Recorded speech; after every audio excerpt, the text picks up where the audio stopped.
How your characters act is most of what shapes your reader's impression of your characters. I'm going to hammer this point home again in this lesson.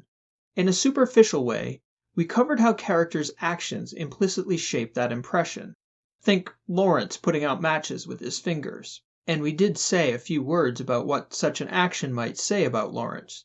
Interpreting human actions in the world is an incredibly complex task. Lawrence and the match is tricky. Does it endear him to you? Do you identify with him when he does it? Does it make you think he's a jerk? Or maybe it doesn't really make you think at all, except that it's a cheeky trick to goad unsuspecting corporals into setting him up to drop a badass line. The trick, my dear Roe, is not minding that it hurts. How we interpret characters' actions can shape whether we empathize with them or we absolutely hate their guts. Not all actions are as tricky to interpret as Lawrence and his match. This lesson is dedicated to the easy things, actions that are sure to cue your readers to feel a certain way about certain characters. Here's what I mean. Take Tom Buchanan from The Great Gatsby, for example. F. Scott Fitzgerald first introduces him descriptively through Nick Carraway's narration. A straw-haired man of 30 with a rather hard mouth and supercilious manner.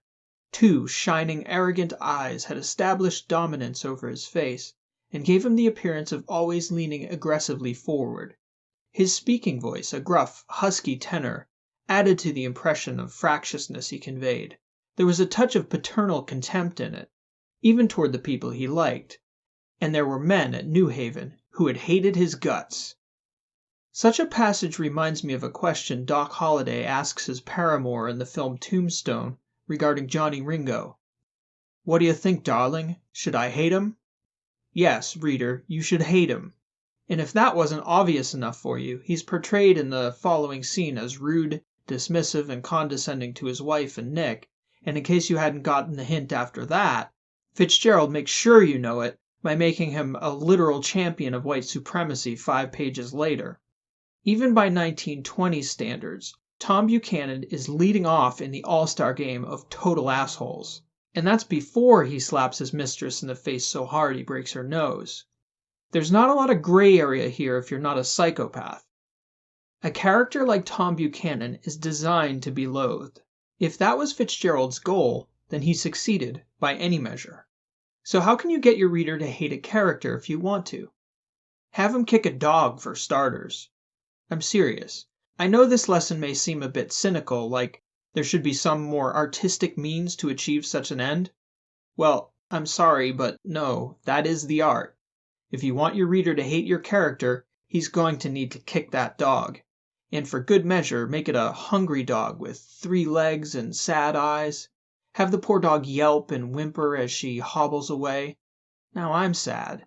And yes, I hate me too. Now you're the asshole, Ro. Okay, let's take a step back before some overzealous fictional animal rights activist comes after me for fictional animal abuse. What exactly am I going on about? By the time I'd reread Gatsby a couple years ago, I'd been tracking clearly defined actions that color the impression of characters in the way I'm talking about here. I call these occurrences empathy markers. And once I point them out to you, you're going to see them all the time in stories. They either make characters endearing or vile depending on whether they're positive or negative markers. And I'd compiled a solid list of negative ones by the time I became reacquainted with Tom Buchanan. So he jumped out at me as the most conspicuously marked character I can recall in American literature. He's just way too easy to hate. He checked about every box on my list in a span of 20 pages. So let's examine those bad guy boxes, and then we'll look at how to make your readers have positive vibes towards your characters. Some of the negative empathy markers: arrogance, bullying, deceit, unwarranted violence, racism, sexism, any ism, rudeness, cowardice, callousness, overblown negative reactions, hatred, or cruelty. If any of these negative empathy markers have direct victims like bullying, isms, and unwarranted violence, then the more helpless the victim, the more negatively the character will be marked. Toss in a menacing laugh and you'll have Tom Buchanan, comic book style. We'll talk about how to complicate this too, both here and in the next lesson when we talk about flat and round characters. It may very well be your goal to create characters as one-dimensional as Tom Buchanan. They often work very well and serve a useful purpose in a story, and turn out to be very memorable. Hey McFly! But if you're not striving to fill your stories with Tom Buchanans and Biff Tannans, you're going to have to build some layers into them. Alternatively, you may just want to go in the other direction. The angels, the good guys, the characters who make us feel all warm and fuzzy. Or they often make us feel pity so that we start rooting for them.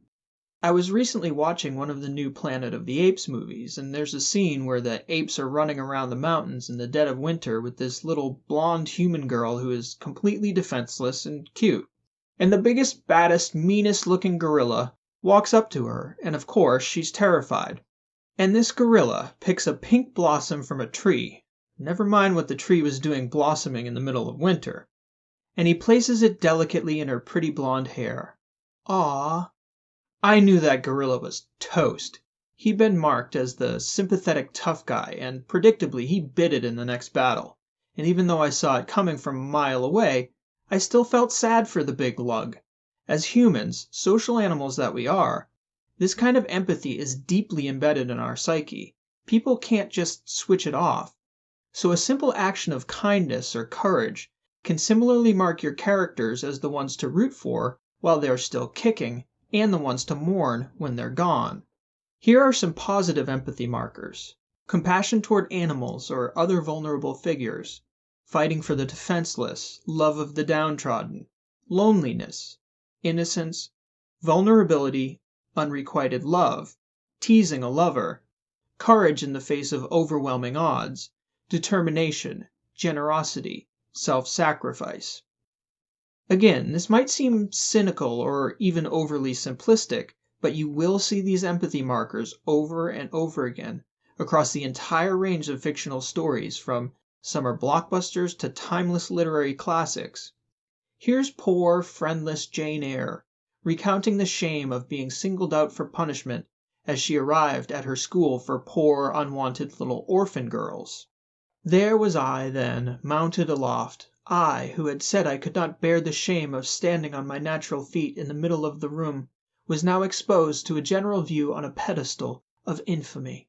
What my sensations were no language can describe, but as they all rose, stifling my breath and constricting my throat, a girl came up and passed me. In passing, she lifted her eyes. What a strange light inspired them! What an extraordinary sensation that ray sent through me! How the new feeling bore me up! It was as if a martyr, a hero, had passed a slave or victim, and imparted strength in the transit.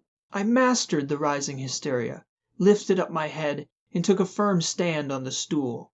Helen Burns asked some slight question about her work of Miss Smith, was chidden for the triviality of the inquiry, returned to her place, and smiled at me as she again went by. What a smile! I remember it now, and I know it was the effluence of fine intellect, of true courage. It lit up her marked lineaments, her thin face, her sunken gray eyes, like a reflection from the aspect of an angel. How virtuous and brave little Helen is to comfort the scorned! A new friend for Jane! I have to stay on that side of the pond and channel Monty Python's Mafia caricatures. It would be a real shame if something bad were to happen to little Helen now, wouldn't it? We wouldn't want that. Surprised that a literary master like Bronte would manipulate her readers' emotions so cynically? Don't be. Again, this is the art. If you want to make your readers laugh with or cry for your good guys, they've got to be marked out as good guys.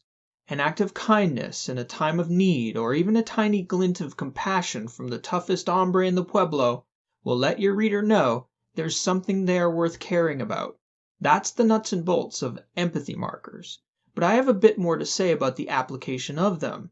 Just as there are total jerks and superlative people in the world, there are one-dimensional characters in fiction. This applies to popular fiction as much as to great literature. Jane's friend Helen and Tom Buchanan are merely two examples of one-dimensional characters in great literary works. But you'll notice, I'm sure, that Helen and Tom aren't the main characters in those stories. Empathy markers are tools that help direct your reader's empathy, but they can be poorly or overly applied quite easily. Over-application of positive empathy markers can make for a boring or uninteresting character. Remember that suspense is what keeps your reader engaged, and if your reader already knows that your character is going to do the right thing without any equivocation, then they won't stay interested for very long. This is a similar phenomenon to a Mary Sue type character. A Mary Sue is a derogatory term for characters who are improbably good at everything. This terminology is supposed to have derived from Star Trek fan fiction in the 60s and 70s. Bad fan fiction, mind you, where the ship would be in grave peril and Ensign Mary Sue would inevitably save the day without breaking a sweat. Engine trouble? It's so bad that even Scotty can't fix it. Well, let Mary Sue take a crack at it, and what do you know, Captain? The engines are back online. A boarding party of 15 Klingon warriors? Send Mary Sue down there, Captain. She knows Kung Fu. She'll kick their asses. She's also the best pilot, speaks 52 different languages, negotiates diplomatic treaties, and is very, very kind to animals. She's also insufferable. This, by the way, is also the reason it's so hard to make a good Superman movie. If you don't have a mountain of kryptonite to throw at him, good luck generating any reasonable amount of suspense. So, use discretion in marking your characters good.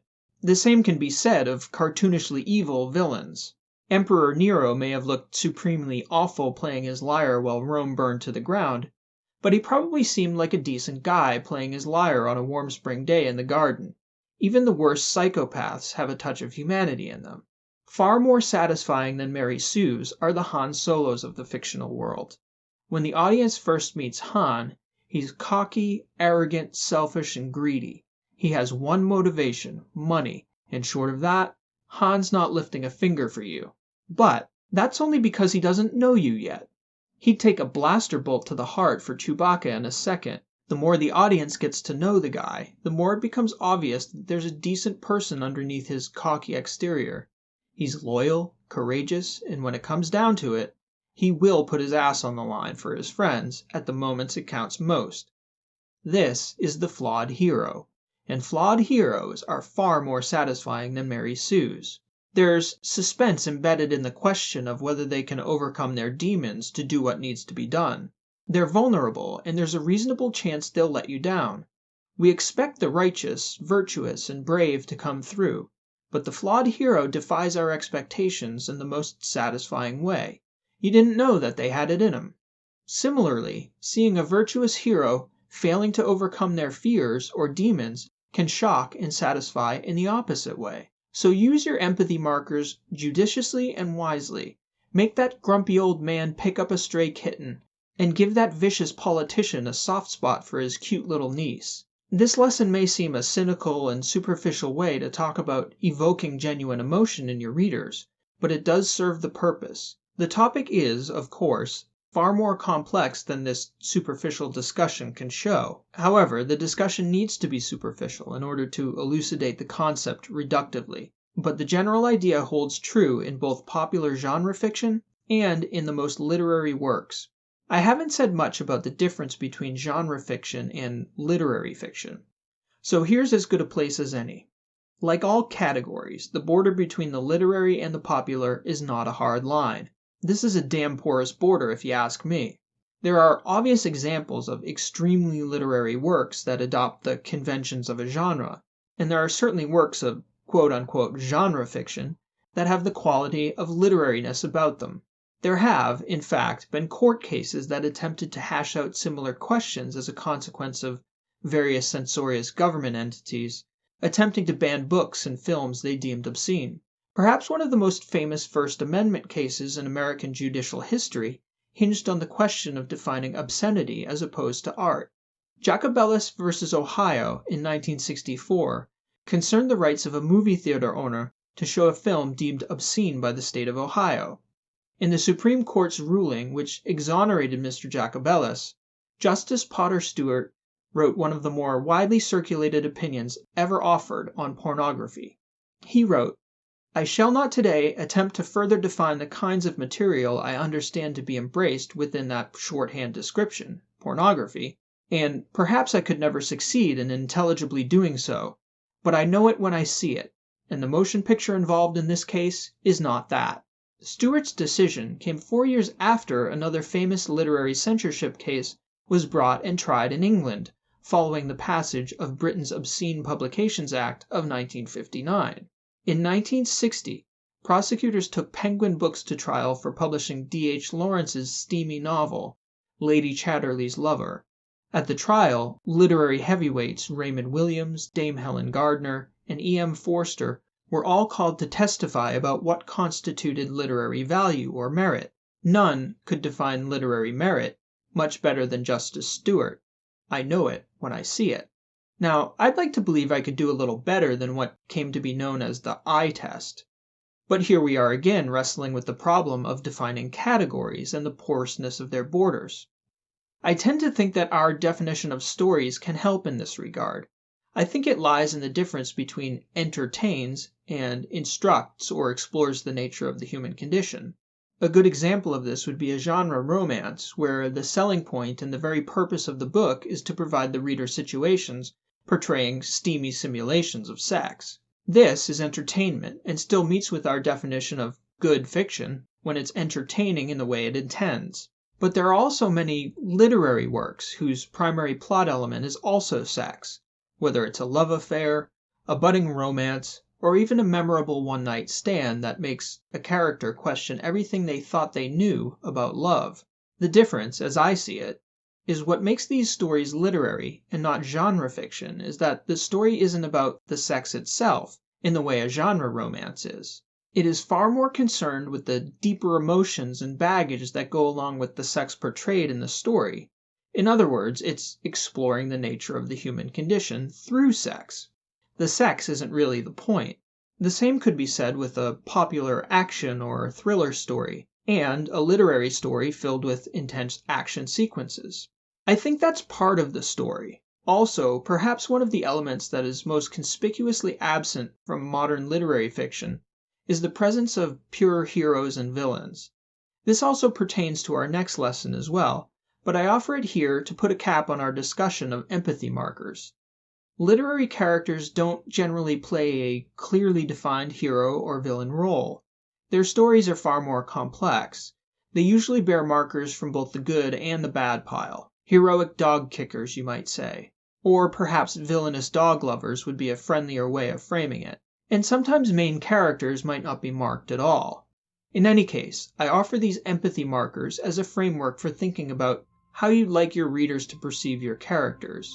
Add to your own list whenever you see a good marker in a story, and then use it wisely. Why, you'll turn out like the Mary Sue of writers, or Superman, or something.